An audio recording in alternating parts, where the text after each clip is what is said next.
Educação, sétimo ano vespertino, tudo bem com vocês? Comigo tudo certo, professor DJ aqui para mais uma aula de língua portuguesa. Ontem nós lemos e preenchemos o texto Estojo Escolar, do Carlos Heitor Coni, lembram? A gente leu o texto, interpretou, falou sobre ele, sobre a volta que ele tem ao passado, no meio do texto e tal. Então tem algumas coisas que a gente tem que discutir aqui, né? Como você sabe, é muito importante conhecer as características do gênero para compreender e interpretar o texto. Ao longo do curso, temos estudado progressivamente os elementos característicos dos diversos gêneros e tipos de texto. Do gênero narrativo, nas narrativas fantásticas, de aventura, de humor, crônicas, biografias, etc. Você já conhece os seguintes elementos e características. Enredo é diferente de história. Enredo é como os fatos são emaranhados, são amarrados, né? E a história é linear, tem começo, meio e fim. A história é linear. O enredo pode ter as idas e vindas e voltas e idas e saltos no tempo, que pode ir para o futuro, para o passado. O enredo é assim. Então, sequência de acontecimentos e ações organizadas pelo autor. Tem expectativa, ponto culminante, desenlace e solução. Expectativa é aquilo que você espera, o momento importante que é o ponto culminante. Você passa a história toda esperando alguma coisa acontecer e o ponto culminante é a mesma coisa que clímax, né? O desenlace é aquilo que vem depois, é como os personagens terminam dentro de uma história. Foco narrativo.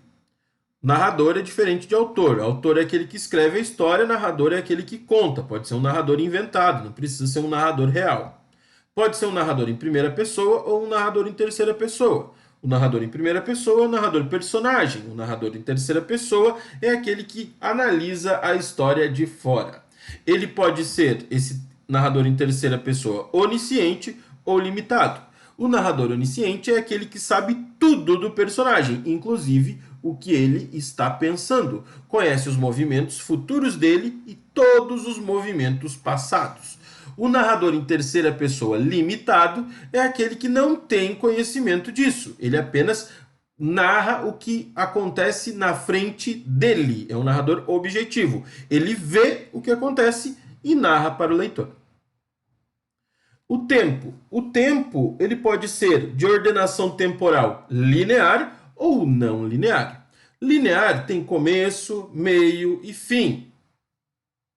O tempo não linear é aquele que apresenta cortes, né? O chamado flash forward, que é um salto no tempo para o futuro, e o flashback, que é a retrospectiva, aquele que volta ao passado. No texto que nós lemos do Estojo Escolar, ocorre um flashback, lembram disso? Que ele volta ao momento, né, dentro da memória dele, ele volta ao momento em que ele tinha 5 anos e estava indo para o jardim de infância com aquele estojo que tinha o cheiro bom que ele gostava. Lembram disso? Então, o flashback não ocorre dentro da história especificamente, tipo, ele entra numa máquina do tempo e volta para o passado. Não, ele volta no tempo através da memória dele, né? Mas tem essa volta, tem esse flashback, que é no pensamento do personagem. Que é narrado em primeira pessoa, né? Uma história narrada em primeira pessoa. Personagens. Modo de apresentação direto, né? Que mostra... O modo direto de apresentação mostra como o personagem é fisicamente e psicologicamente. Psicologicamente, o que ele pensa, como ele age, coisas que ele gosta, enfim. Físico, como ele é, né? A aparência dele. A apresentação de modo indireto, você conhece o personagem através das falas, né? De como ele fala, o que ele acredita, através das ações, o que ele comete, o que ele faz, e pequenos índices. O que são índices? São pistas que aparecem dentro da história. Então, 2 métodos de apresentação de personagem, direto e indireto. Se vocês tiverem alguma dúvida nisso que eu apresentei agora, nesse resumão, faz a pergunta aí no comentário que eu respondo rapidinho. Agora tem 7 questões objetivas para vocês responderem. Eu vou explicar uma por uma, tá? E vocês vão ter que me mandar as fotos dessas questões, dessas duas páginas, das páginas 90 e 91, daqui a pouquinho, quando vocês terminarem, tá, pessoal? Vocês vão mandar as fotos das páginas 90 e 91. Mas antes de vocês me mandarem as fotos da página 90 e 91, a gente tem que fazer as questões. Então eu vou ler as questões com vocês. Vocês podem ir fazendo comigo aí, tá? Eu vou lendo e vocês já vão fazendo, tá? Primeira questão. As palavras habilitei-me, que está no parágrafo 2, e limitações, que está no parágrafo 3, poderiam ser substituídas por tornei-me hábil e delimitações, letra A, dispus-me e insuficiências, no item B, capacitei-me e contenções, no item C, preparei-me e demarcações, no item D. Como que eu faço para entender melhor essa questão? Eu volto lá no parágrafo 2 e no parágrafo 3 do texto, tá? E faço as simulações. Eu encontro as palavrinhas aqui e substituo por essas aqui, tá? Eu substituo, por exemplo, dispus-me por habilitei-me. Vamos lá. Dispus-me por habilitei-me. Vamos ver. Onde é que tá? Habilitei-me. Aqui. Habilitei-me a comprar aquilo que os caras... Lembram? Aqui compraria, né? Tá, mas habilitei-me a comprar. Dispus-me a comprar. Fica igual? Fica a mesma coisa? Não perde o sentido? Habilitei-me a comprar. Dispus-me a comprar. Fica a mesma coisa? Pensa aí. Se fica a mesma coisa, você marca ali a B. Se seria a letra A. Tornei-me hábil a comprar. Ou a letra C. Capacitei-me a comprar. Ou a letra D, preparei-me a comprar? Qual fica melhor? Aí, se não ficou bem claro, vamos trocar o limitações. Limitações está no parágrafo 3, né? Onde é que estão as limitações? Aqui. Depois de 1000 operações, aqui estava escrito sofisticadas para as minhas limitações. Vamos ver. Sofisticadas para minhas limitações. Vamos ver aqui, então. Delimitações para minhas delimitações. Para minhas insuficiências, para minhas contenções ou para minhas demarcações. Pensa aí qual das palavras aqui combina melhor com o sentido da palavra inserida aqui no parágrafo, tá? Lembra que vocês tinham que completar isso daqui na aula de ontem, tá? Se você não completou o texto... Você não completou esse texto, você tem que assistir a aula de ontem, a gravação da aula ao vivo de ontem, para fazer para completar as lacunas aqui, para poder fazer esses exercícios, tá bom? Então, explicado a número 1, você tem que substituir o habilitei-me ou limitações por uma dessas palavras aqui, tá? E ver qual está correta. Fácil, fácil. Número 2. A ordenação temporal da crônica de Heitor Coni é linear, evoluindo do passado ao presente, para o presente. Ela começa lá quando o narrador tem 5 anos e depois vai até o presente? É assim que funciona? Pensa bem. Item B. Não é linear, pois o presente é constantemente interrompido pelas recordações do passado. Constantemente interrompido quer dizer que ele o tempo todo ele fala uma coisa e lembra alguma coisa do passado. Fala outra coisa e lembra uma coisa do passado. Fala outra coisa e lembra alguma coisa do passado. É assim que é a crônica? Se for assim, marca B. Se não for assim, não marca. Não é linear, pois há um flashback no meio do texto. Será que é essa? Há um flashback no meio do texto? Se dentro do texto ocorrer apenas um flashback, é item C. E a alternativa D, não é linear, pois há um corte no final do texto. Um corte no final do texto seria um salto para o futuro. Ocorre esse salto para o futuro no final do texto? Se sim, marca item D. Olha, já vou dizer para vocês, tá? Que essa daqui tá bem fácil, tá? É só você ler o texto de novo se você não lembrar, tá?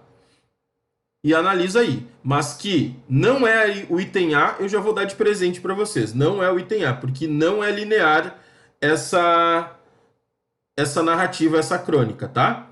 Então vou deixar você aí interpretar se é B, C ou D. 3. A 3 eu já respondi sem querer, né? A crônica tem um foco narrativo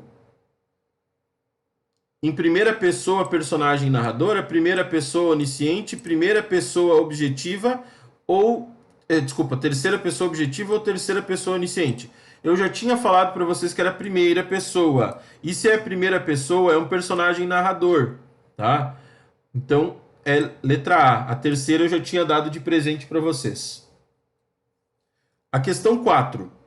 A partir de detalhes da crônica, o leitor pode inferir que a personagem é uma pessoa.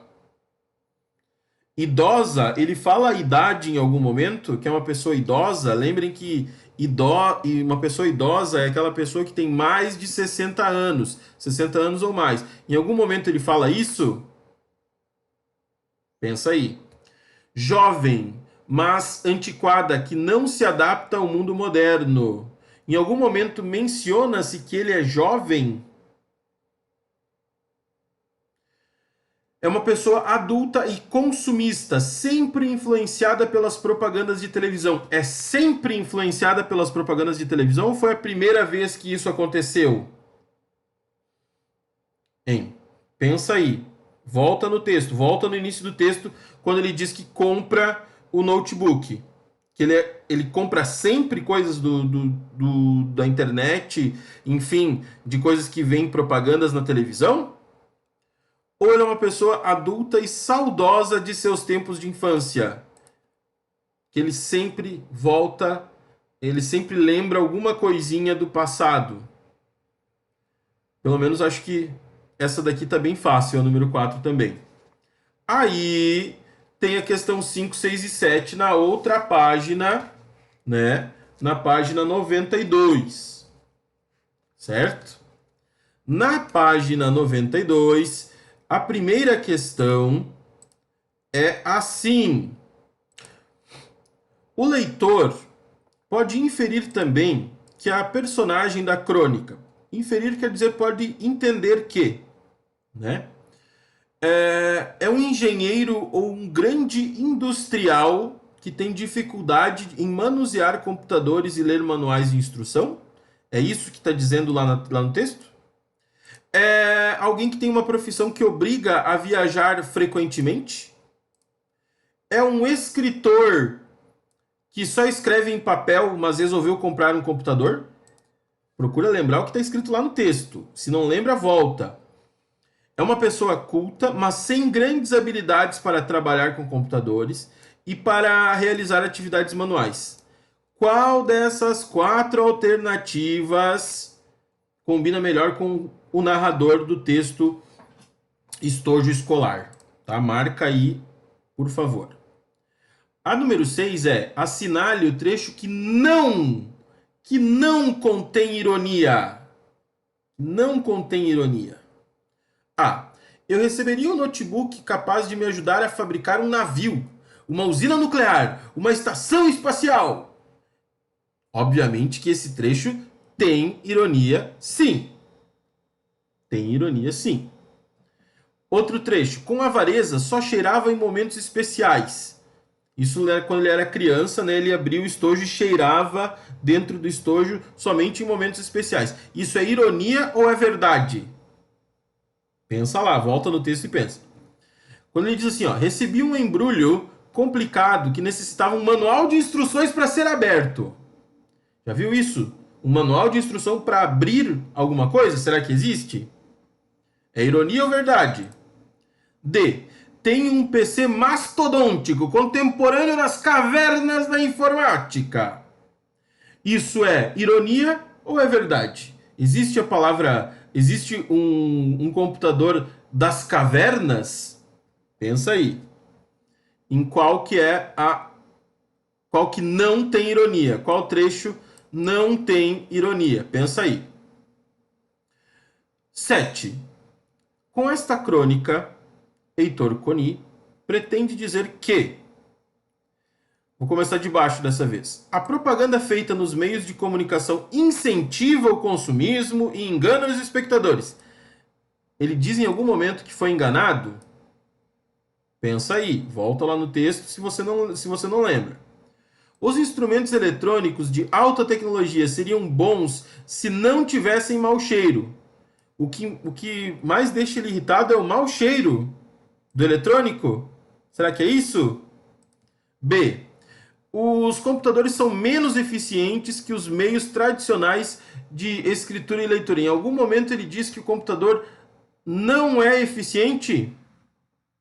Pensa aí. E a letra A. A alta tecnologia pode ser muito eficiente e necessária, mas com ela mas com ela perdemos a relação afetiva que temos com as coisas. E aí? Você acha que ele pretende com a crônica fazer o quê? A, B, C ou D? Qual será que é a certa, pessoal, hein? Pensa aí, qual será que é a certa, né, pessoal? Então, um grande abraço a todos. Qualquer dúvida que vocês tiverem nas questões 1, 2, 3, 4, 5, 6 e 7, pergunta nos comentários que eu respondo, tá? Mas volta no texto, lê o texto inteiro de novo. Se você não preencheu as lacunas do texto, vai assistir sim a aula de ontem que foi gravada, que é a aula 74. Preenche tudo e só depois vai fazer aqui as questões da página 91 e 92. Você tem que mandar fotos dessas duas páginas para mim hoje. As fotos são da página 91 e 92, das atividades, né, feitas. Essas que eu fiz aqui, 1, 2, 3, 4, 5, 6 e 7. Não precisa fazer o em casa. Não precisa fazer o em casa. Tem que fazer apenas 1, 2, 3, 4, 5, 6 e 7 e mandar para mim as fotos dessas duas páginas. De novo eu digo, qualquer dúvida, pergunte nos comentários, tá? Um grande abraço a todos e até a próxima, pessoal.